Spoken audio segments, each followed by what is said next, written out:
یہ بھی 11 ستمبر کی ایک صبح تھی۔ ایک اور طرح کی جنگ کا آغاز ہو رہا تھا۔ پوری امریکی انتظامیہ دنیا بھر میں پھیلتے اور اثر پذیر ہوتے ہوئے کمیونسٹ دہشت گردوں کو ان کے ملکوں میں ہی تحقیق کرنا چاہتی تھی تاکہ یہ دہشت گردی امریکہ کے ساحلوں تک نہ پہنچ پائے۔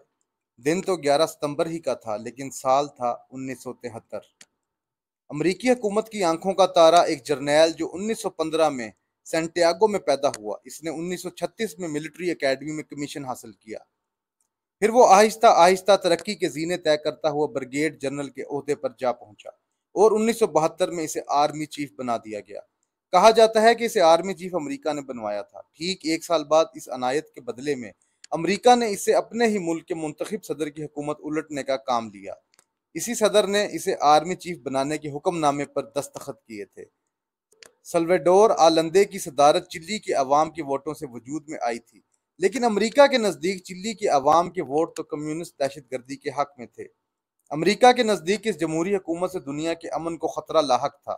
دنیا کو اس خطرے سے بچانے کے لیے 11 ستمبر کی صبح چلی کے جنرل آگسٹے پنوشے نے اپنی مسلح افواج کے ساتھ صدارتی محل پر قبضہ کر لیا اور فوراً بعد ہی اس نے ملک کے صدر ہونے کا اعلان کر دیا۔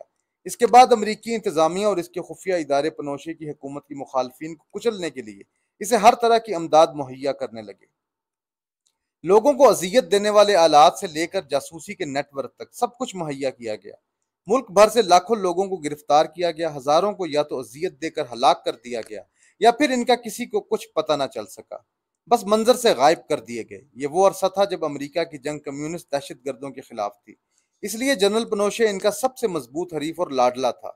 ساری دنیا اس کے اقدامات کے خلاف چیخ رہی تھی، لیکن اس نے اس کی ذرا برابر پرواہ نہ کی، کیونکہ اسے ایک عالمی طاقت کی آشیرواد حاصل تھی۔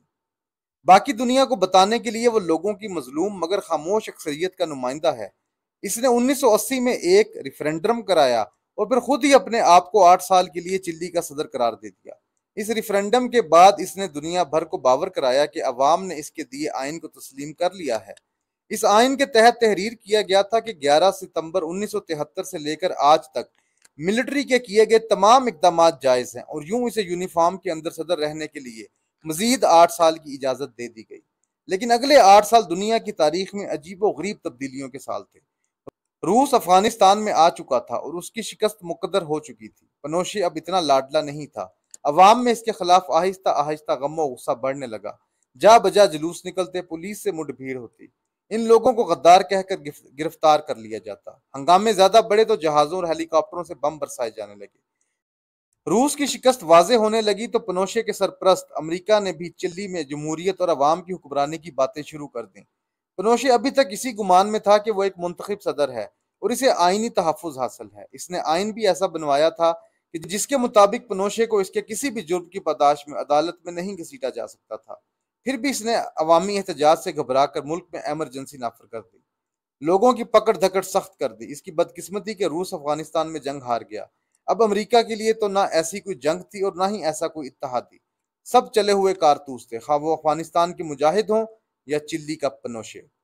امریکہ نے دباؤ ڈال کر اسے آزاد، منصفانہ اور ایماندارانہ الیکشن کروانے کے لیے کہا۔ وہ الیکشن سے ڈرتا تھا کیونکہ جانتا تھا کہ عوام اس سے شدید نفرت کرتی ہے، مگر اسے مجبوراً الیکشن کروانا پڑے۔ وہ ہار گیا۔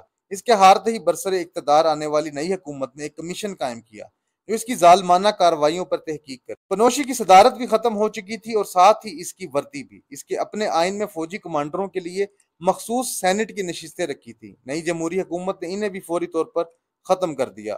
ہوا کا رخ بدلا تو چلی کی عدالت نے خفیہ ایجنسی کے سربراہ اور اس کے ڈپٹی کو 7 سال قید بہ مشقت کی سزا سنا دی۔ یہ لوگ سپریم کورٹ میں گئے اور کہا کہ آئین میں انہیں تحفظ دیا گیا ہے، لیکن سپریم کورٹ نے کہا کہ انصاف آئین سے بالا تر ہوتا ہے۔ سزا برقرار رکھی گئی۔ پنوشے علاج کی غرض سے ملک چھوڑ گیا، اس لیے کہ جب انہیں سزا سنائی گئی تو اس کے اپنے وفادار فوجی کمانڈروں نے عوامی دباؤ کے تحت اسے تسلیم کیا اور کہا کہ ہم عدالت کے فیصلے کا احترام کرتے ہیں۔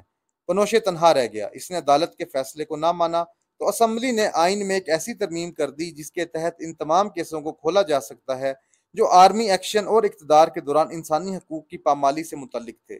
مگر پنوشے مطمئن تھا کہ اسے عدالت میں نہیں گھسیٹا جا سکتا، کیونکہ امریکہ شاید ابھی بھی اس کا سرپرست ہے، لیکن کرائے کے قاتل اور قتل کروانے والے کے درمیان ایک عجیب رشتہ ہوتا ہے۔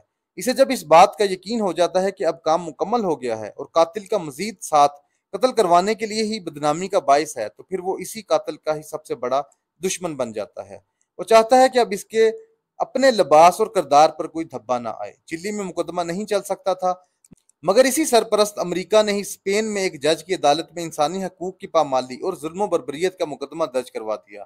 وہ پنوشے، جسے کبھی عالمی طاقت امریکہ کی پشت پناہی حاصل تھی، اب ایک جج کے وارنٹ سے پناہ حاصل کر رہا تھا، مگر اب اسے پناہ دینے والا کوئی نہ تھا۔ پنوشے کو دماغی حملہ ہوا اور وہ شدید بیمار پڑ گیا۔ ڈاکٹر کی رپورٹ کی وجہ سے پنوشے اسپین کی عدالت کے سامنے پیش نہ ہو سکا۔ ادھر چلی کی عدالت نے جب یہ دیکھا تو جرت پکڑی اور فیصلہ سنا دیا کہ آئین میں دیا ہوا یہ تحفظ انصاف، انسانیت اور انسانی حقوق کے خلاف ہے۔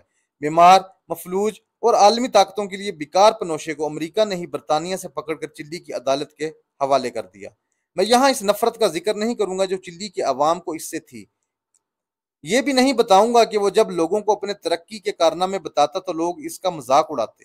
اسے آئینی ترامیم، اپنی بنائی گئی عدلیہ، حتیٰ کہ اپنی فوج بھی بدترین ذلت سے نہ بچا سکی۔ وہ چلی کی عدالت کے سامنے پیش ہوتا رہا اور فیصلہ سنانے سے پہلے ہی مر گیا۔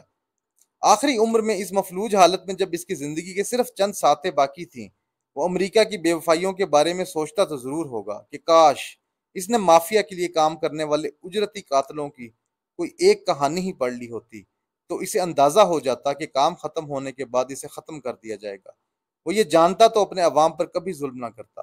اجرتی قاتل فرد واحد ہو یا کوئی حکمران، ساری زندگی وہ لوگ عوام کے انتقام کے خوف میں ہی گزارتے ہیں اور پھر ذلت کی موت مرتے ہیں، جبکہ وہ جو ان سے قتل کرواتا ہے، وہ بھی فرد واحد ہو یا کوئی عالمی طاقت، اس کے سامنے ایک بہت بڑا سا کوڑے دان پڑا ہوتا ہے۔